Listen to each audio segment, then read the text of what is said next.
अभिमर्ष भगनोरुदंडे धृतराष्ट्रपुत्रे। एक समय की बात है महाराज, जब पांडवों ने और कौरवों के बीच में युद्ध हुआ। कुरुक्षेत्र की भूमि पर युद्ध हुआ, सारे कौरव मारे गए, पांडव विजयी हुए। तो विजयी होने के पश्चात वो अपने शिविर में गए, भगवान श्री कृष्ण जी के साथ शिविर में गए। जैसे विजय महोत्सव मनाने के लिए बहुत प्रसन्न थे। कोई भी है, हमारे यहाँ आपके यहाँ भी होता है। अब विजय महोत्सव क्या होता है ये उदाहरण से समझिए। जैसे कोई सरपंच होता है गांव में, तो जब वो मतलब विजयी होता है उसके बाद फिर कोई स्वागत समारोह होता है, उसका सम्मान करते हैं सारे गांव वाले, मतलब उत्सव मनाते हैं। तो ऐसे ही पांडव विजयी हुए, कौरवों की सेना को, कौरवों को उन्होंने परास्त कर दिया और वो विजयी हुए, अपने शिविर में पहुंचे। रात्रि का समय था तो सब प्रसन्न थे, भगवान साथ में थे उनके। तो महाराज विजयोत्सव मनाने के लिए भगवान जान गए,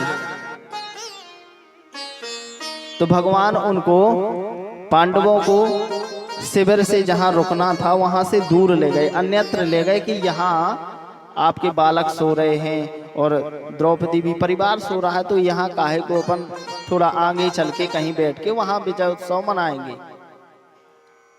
पांडवों को लेकर भगवान चले गए थोड़ा दूर। और इधर महाराज पांडवों के पुत्र, जो उनकी सैया थी जहां पे सोया करते थे पांडव, तो उनके पुत्र भी ऐसे थे कि भीम का बेटा भीम जैसे था, अर्जुन का बेटा अर्जुन जैसे था। पांचों पांडवों के पुत्र पांडवों जैसे ही थे। तो उन्होंने सूनी सैया देखकर पांडवों की, उनके पुत्र आए और सैया पर लेट गए। इधर महाराज जब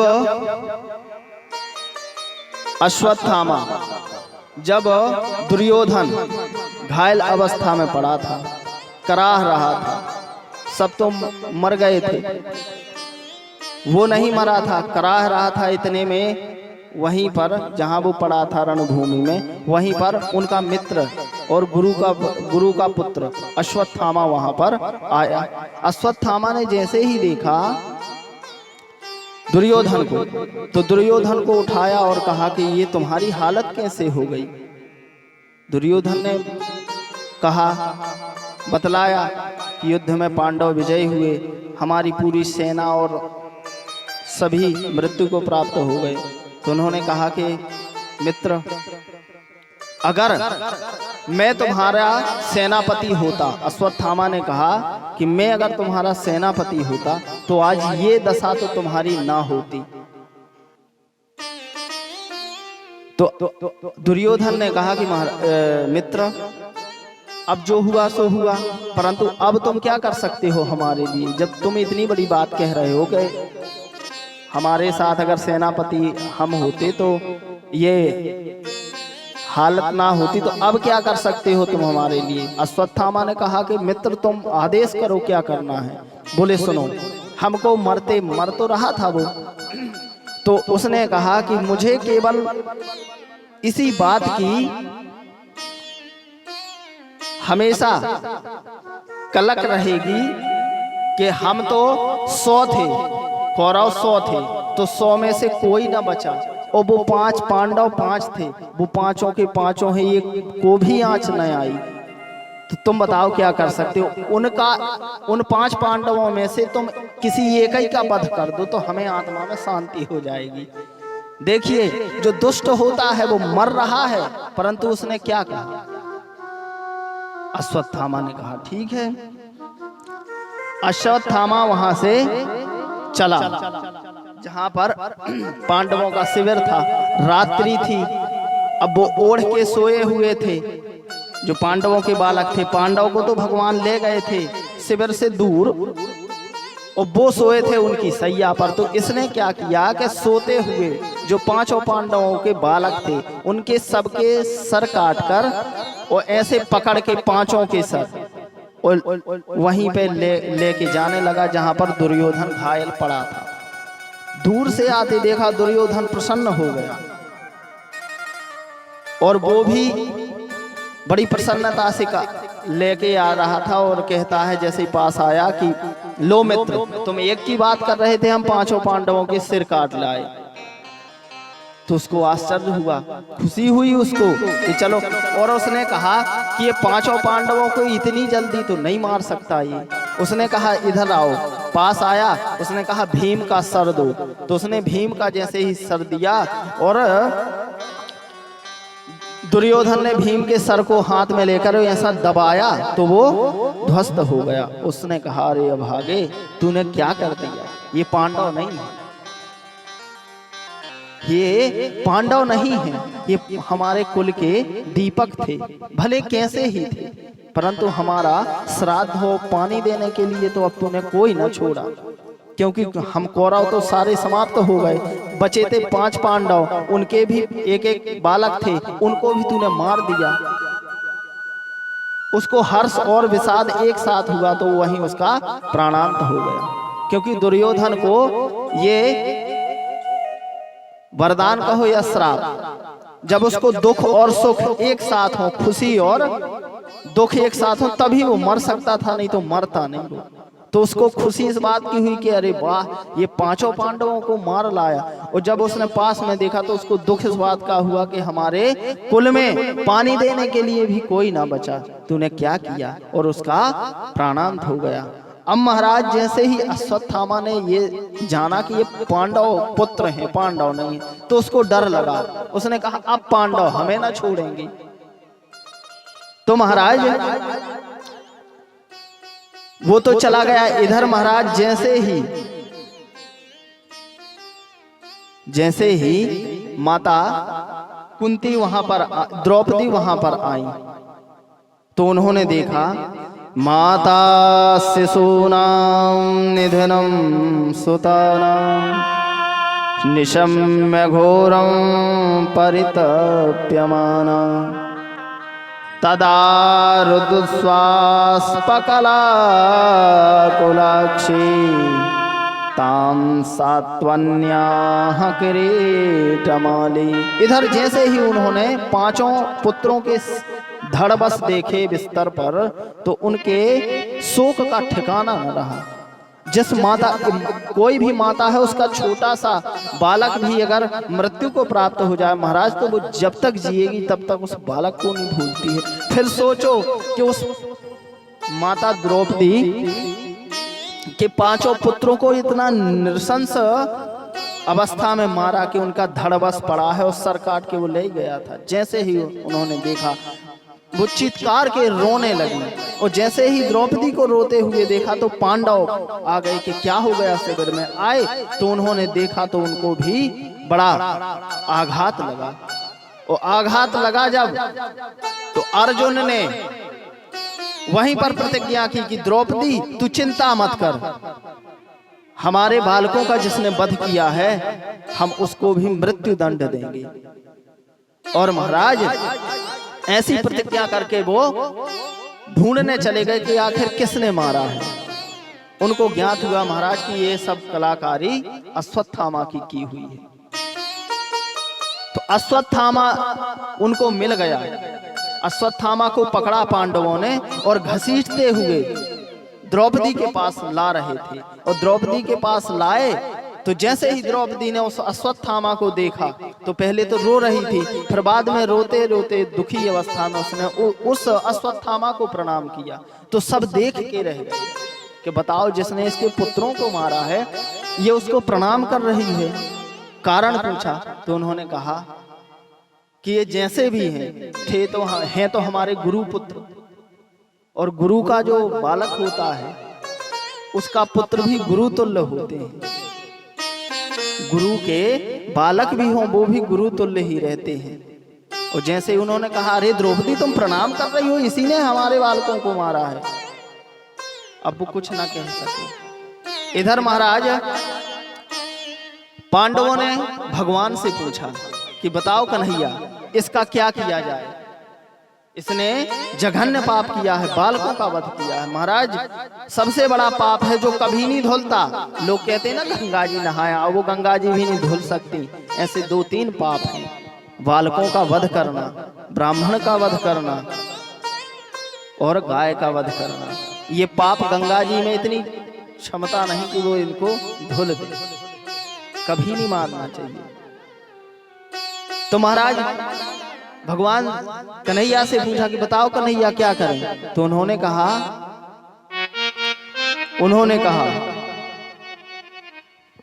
कि ब्रह्मबंधुर्न हन्तव्यम आततायि वधार्हणः। उन्होंने कहा कि ब्रह्मबंधुर, ब्राह्मण के बालक को या ब्राह्मण को कभी नहीं मारना चाहिए। और दूसरी क्या, ब्रह्मबंधुर्न हन्तव्यम ओ आततायि वधार्हणः, ओ आततायि को छोड़ना न चाहिए। अब बताओ उनको समझ में ना आया अर्जुन को। उन्होंने कहा ये है तो ब्राह्मण हमारे गुरु पुत्र है, और आततायी इतना कि इसने हमारे 5 बालकों का वध कर दिया। अब बताइए। तो उन्होंने कहा ये कैसी बातें हैं कन्हैया, तुम्हारी हमको समझ में नहीं आई। एक तरफ कहते हो आपकी ब्राह्मण के बालक को मारना नहीं चाहिए, और दूसरी तरफ कहते हो कि छोड़ना नहीं चाहिए। इधर महाराज जब उन्होंने कहा नहीं, ये ब्राह्मण है और ब्राह्मण को मारना नहीं चाहिए, आतताई को छोड़ना नहीं चाहिए, परंतु ब्राह्मण के लिए उसका अपमान ही मृत्यु के समान हो जाता है। अगर आपने किसी ब्राह्मण का अपमान कर दिया तो समझो उसको आपने मार दिया, तो ब्राह्मण का अपमान। तो उन्होंने कहा कि क्या किया कि उसके माथे पर जो मणि थी उसको छीन लिया और उसका आधा सर मुड़वा के और उसके चेहरे को काले कोयले से पोतकर उसको छोड़ दिया। अब महाराज जब उस अश्वत्थामा को छोड़ दिया तो वो उसको भी आवेश आया, तो उसने ये सोचा कि अभी इनका भी एक और वंशज है। इधर महाराज जो अभिमन्यु चक्रव्यूह में मारे गए थे महाभारत में, तो उनकी पत्नी उत्तरा थी, वो गर्भिणी थी। तो इसने क्या किया, उसी दिन उनको पीड़ा हुई तो इसने क्या किया, ब्रह्मास्त्र का संधान किया कि अब हमको तो इन्होंने ऐसा कर ही दिया है, हमको भी क्या है वो मर ही जाता। तो उसने कहा मरते मरते अब इनका एक और है अभी जो उदर में है, जन्म नहीं लिया, उसको और गर्भ को ही नष्ट कर देंगे तो इनके हम सत्य में पानी देने वाला कोई बचेगा नहीं। तो उसने ब्रह्मास्त्र का संधान किया महाराज। और जब वो ब्रह्मास्त्र उत्तरा के पास जाने लगा गर्भ को नष्ट करने के लिए, तो उत्तरा को बहुत ज्यादा असहनीय पीड़ा हुई। तो उन्होंने चिल्लाना शुरू किया। जब पीड़ा होती है तो महाराज लोग चिल्लाने लगते हैं। अच्छा दूसरी बात क्या है, कहावत है एक, वो कि जिसके पैरों में वो बीमारी नहीं फटती वो क्या जानता दूसरे का दर्द। तो ये तो माताएं जान सकती हैं कि प्रसव की पीड़ा क्या होती है। तो महाराज उनको और ज्यादा पीड़ा हुई तो वो भगवान को चिल्लाने लगी, हे कृष्ण, हे कन्हैया, मुझे बचाओ, मुझे कोई अंदरूनी शक्ति जो दिखती नहीं है परंतु मुझे लगता है जैसे मेरे पास आ रही हो, मुझे बहुत जलन होती है, बचाओ बचाओ। भगवान ने जब देखा तो भगवान को उसकी मूर्खता पर हंसी आई। भगवान ने इतने अंगुष्ठे बराबर स्वरूप बनाकर उत्तरा के गर्भ में प्रविष्ट होकर उस ब्रह्मास्त्र से उत्तरा के गर्भ को बचाया। इधर महाराज जब ये सब पता लगा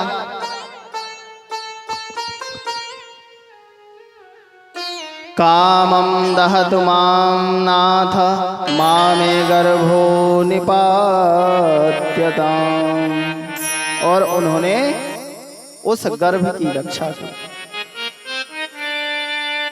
गर्भ की रक्षा की, ब्रह्मास्त्र से उनको बचाया। और महाराज सब कुछ राज्य जिसका था उसी को सौंप कर और ठाकुर जी जाने लगे, कन्हैया जाने लगे।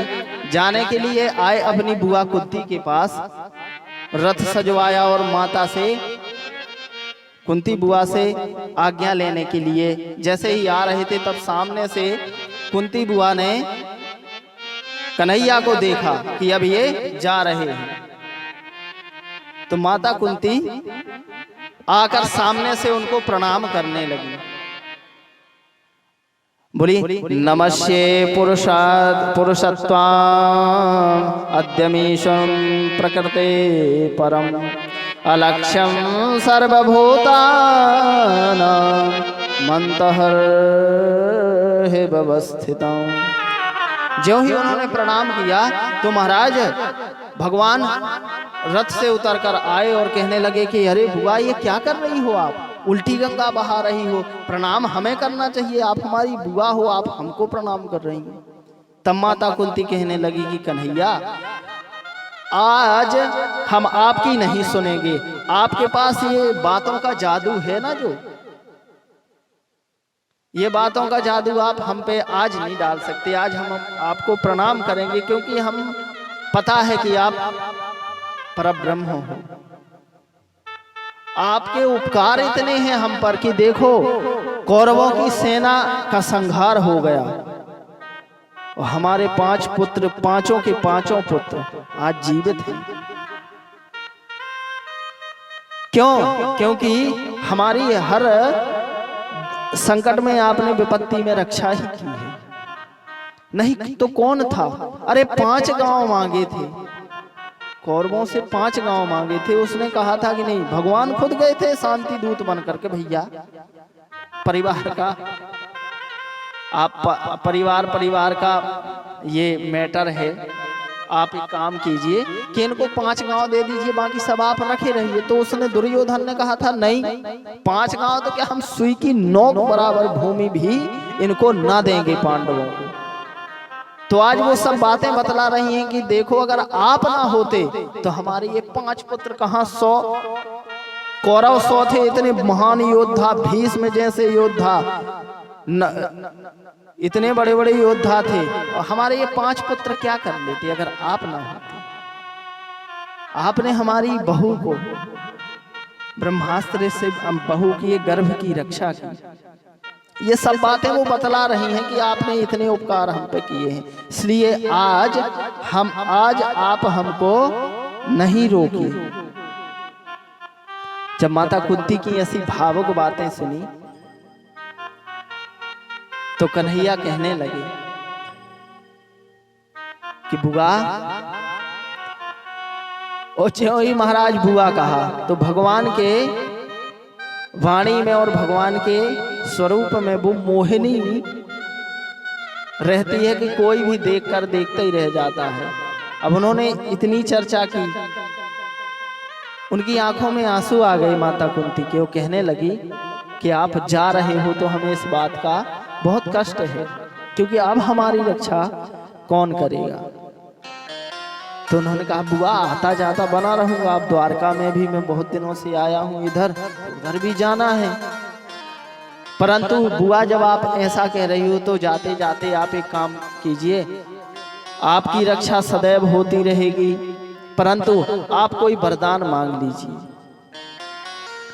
तो माता कुंती ने कहा कि वरदान में अब क्या चाहिए, हमारा जो चला गया था छीना हुआ राज्य हमें वापस मिल गया, हमारे 5 बालक सकुशल हैं, हमारा तो क्या है, हमें अब कुछ ना चाहिए। तो उन्होंने कहा नहीं, आप कुछ मांग लो बुआ। तो उन्होंने कहा कि कन्हैया विपदः सन्तु नः शश्वत् तत्र तत्र जगद्गुरु भवतो दर्शनं यस्यात् पुनर्भवदर्शनम्।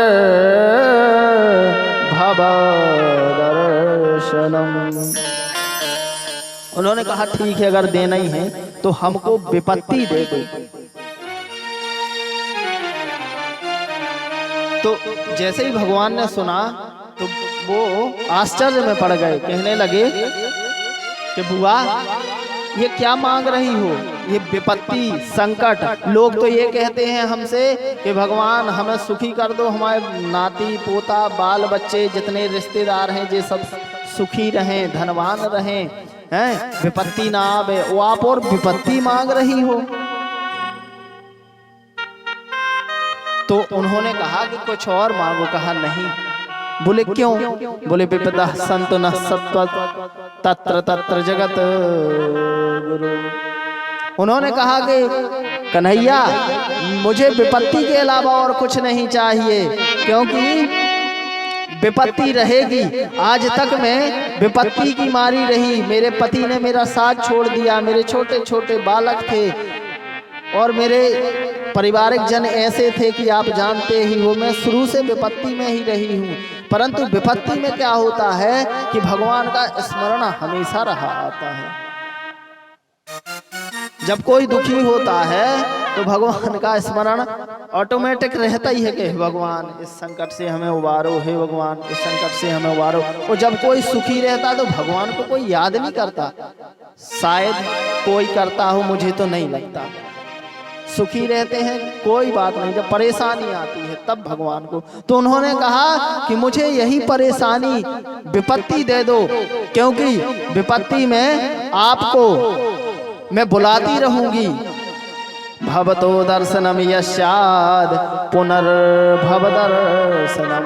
मैं आपको बुलाऊंगी और आप मुझे ऐसे ही दर्शन देते जाना।